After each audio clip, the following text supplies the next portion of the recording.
कैलाश पर्वत पर शांति छाई हुई थी। दूर दूर तक बर्फीली चट्टानें चमक रही थीं और हल्की हल्की हवा शिवजी के जटाओं को हिला रही थी।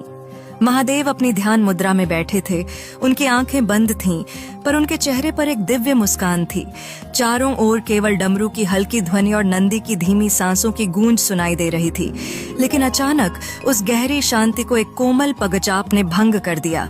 एक बालक धीरे धीरे शिवजी के पास आया।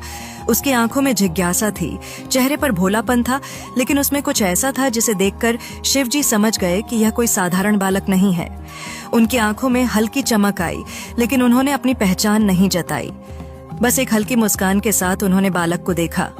बालक शिवजी के सामने बैठ गया और बोला, महादेव, क्या आपसे कुछ प्रश्न पूछ सकता हूँ? शिवजी ने सिर हिलाया। बिल्कुल वत्स, प्रश्न ही ज्ञान की पहली सीढ़ी है। पूछो, क्या जानना चाहते हो? बालक ने गहरी सांस ली और पूछा, महादेव, यह संसार सच में है या यह केवल हमारा भ्रम है? शिवजी मुस्कुराए। वत्स, यह संसार तब तक सच है जब तक तुम्हें यह सच लगता है, लेकिन जब तुम इसे माया समझ लोगे तब यह एक स्वप्न जैसा लगेगा। बालक की आंखें और चमक उठी। उसने फिर पूछा, पर महादेव, यदि यह सब माया है तो हम इसे इतनी गंभीरता से क्यों लेते हैं? हम दुख और सुख क्यों अनुभव करते हैं?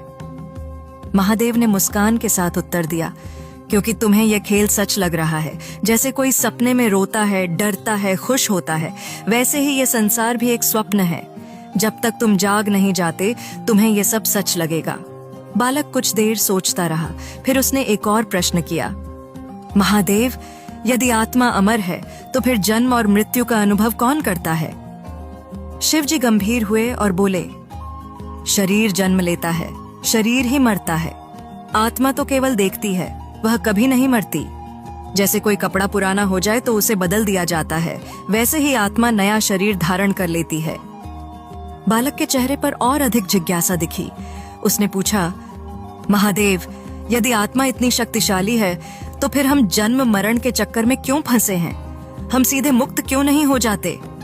महादेव ने मंद मुस्कान के साथ उत्तर दिया, क्योंकि तुम भूल गए हो कि तुम कौन हो। जब तक कोई अपनी सच्ची पहचान नहीं जानता तब तक वह इस संसार में बार बार आता रहेगा। बालक मुस्कुराया और बोला, पर महादेव, यदि हम यह जान भी लें कि हम आत्मा हैं तो क्या हम कभी भी संसार से मुक्त हो सकते हैं? महादेव ने सिर हिलाया। हाँ, जब कोई यह समझ ले कि वह न शरीर है, न मन, न भावनाएं, वह केवल शुद्ध चेतना है, तब वह मुक्त हो जाता है। तब उसके लिए न जन्म है न मृत्यु, वह केवल साक्षी रहता है।